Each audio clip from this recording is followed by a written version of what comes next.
Hello Soccerism. Ada banyak kisah dramatis dalam sepak bola, terutama di ajang seprestisius Liga Champions.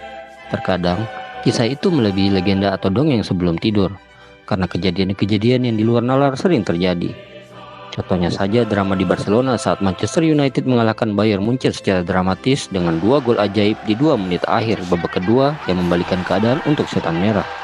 Atau kisah lainnya di Stadion Atatürk Olimpik Turki 2005 saat Liverpool menumbangkan mimpi AC Milan yang sudah unggul 3 gol lebih dulu di babak pertama. Dari beberapa kisah epik itu, drama The Blues Chelsea saat meraih trofi pertama kalinya si kuping besar pada tahun 2012 adalah cerita lain yang patut diingat oleh banyak orang.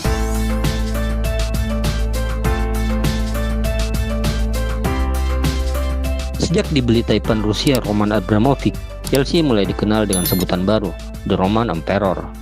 Karena Abramovich benar-benar mengubah tim London Biru itu menjadi sebuah kekuatan baru di tanah Ratu Elizabeth, bersaing dengan Arsenal dan Manchester United yang kala itu bersaing di papan atas. Namun, walau sempat mendominasi Premier League saat ditangani oleh Jose Mourinho pada musim 2004-2005 hingga musim 2005-2006, Special One belum pernah mempersembahkan si kuping besar pada public Stamford Bridge seperti yang ia lakukan di Porto dan Inter Milan. Sebenarnya pada 2008, Chelsea yang dilatih Avram Grant pasca Mourinho meninggalkan klub sempat mencapai partai puncak UCL. Berhadapan dengan Manchester United, skor bertahan 1-1 hingga 2 kali 45 menit dan perpanjangan waktu. Drama inilah yang kemudian memunculkan banyak meme di media sosial. Juga drama tangisan Cristiano Ronaldo muda yang juga gagal penalti dan nyaris membuat MU kalah. Barulah pada tahun 2012, kisah Chelsea di pentas Eropa dimulai. Diawali dengan perjuangan mereka di grup E bersama Bayer Leverkusen, Valencia, dan Genk. Chelsea berhasil memuncaki grup dengan 11 poin, hasil dari 3 kemenangan, 2 imbang, dan 1 kekalahan di bawah asuhan pelatih Portugal lainnya, André Villas-Boas. Lolos ke babak 16 besar, Chelsea dihadapkan dengan Napoli yang saat itu masih diperkuat striker gaek Uruguay Edinson Cavani. Bukan awal yang baik bagi Roman Emperor yang langsung digebuk 3-1, menjadikan Chelsea berada dalam posisi sulit dan mungkin mustahil.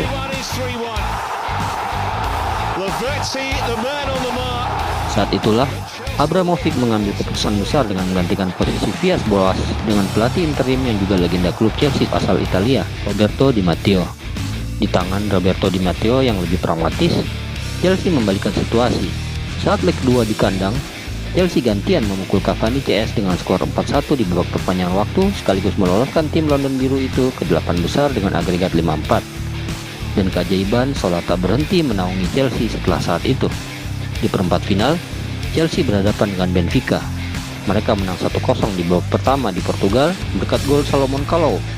Dan di leg kedua, Chelsea mengamankan kemenangan 2-1 di kandang sendiri dengan gol dari Frank Lampard dan Raul Meireles, membawa mereka ke semifinal dengan agregat 3-1. Babak semifinal mungkin adalah part terbaik dari kisah Chelsea tahun 2012. Melawan raksasa Barcelona era Pep Guardiola yang bahkan tak sanggup ditaklukkan oleh prime Manchester United di bawah Sir Alex Ferguson, Chelsea mampu mengamankan kemenangan di depan publik sendiri pada leg pertama oleh gol tunggal sang bomber Pantai Gading, Didier Drogba.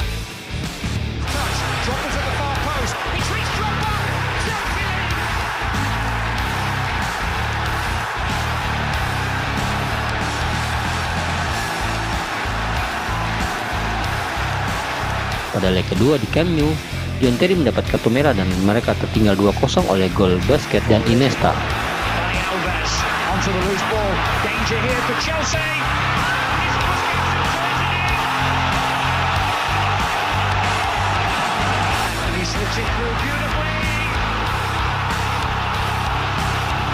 Segalanya kemudian tampak akan berakhir bagi skuad The Blues yang terus-menerus digempur oleh tiki-taka Barcelona yang legendaris itu.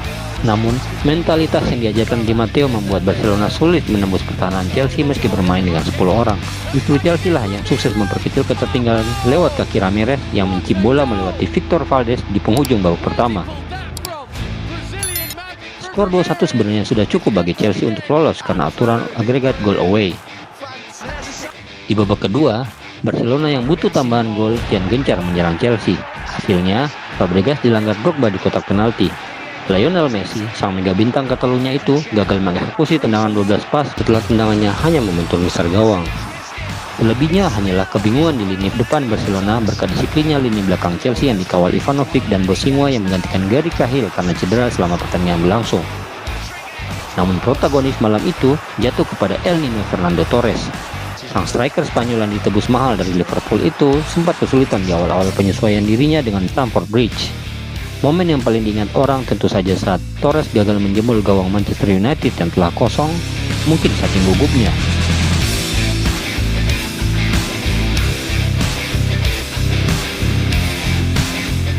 Tapi di malam itu, di Barcelona, namanya dilukan publik London yang hadir di Barcelona. Masuk menjelang akhir pertandingan, Roberto Di Matteo menginstruksikan Torres sebagai bek kiri untuk mempertahankan keunggulan. Namun, instingnya sebagai striker tak bisa dibohongi.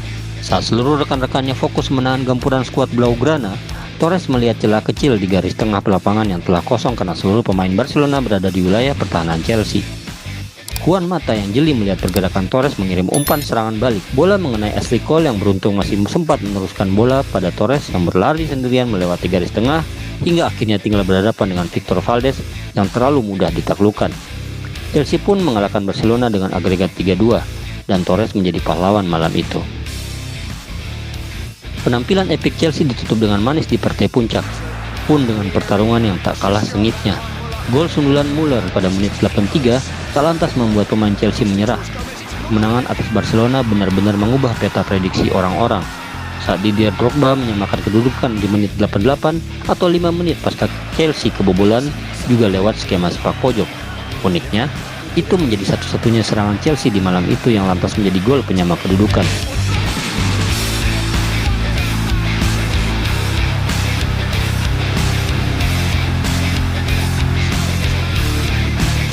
Pada babak tambahan waktu, Didier Drogba nyaris menjadi pesakitan setelah kedapatan melanggar Frank Ribery di kotak terlarang.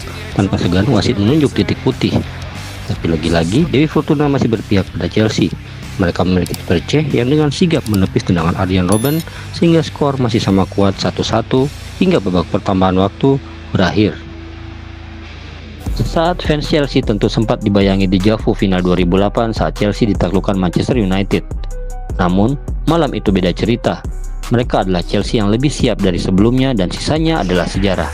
Tendangan terakhir dari Drogba mampu menaklukkan menewar-newar sekaligus mengukuhkan tim London Biru itu sebagai sang juara baru, menggenapi ambisi besar sang pemilik klub Roman Abramovich, dan juga penutupan manis bagi skuad Chelsea yang sudah mulai usang.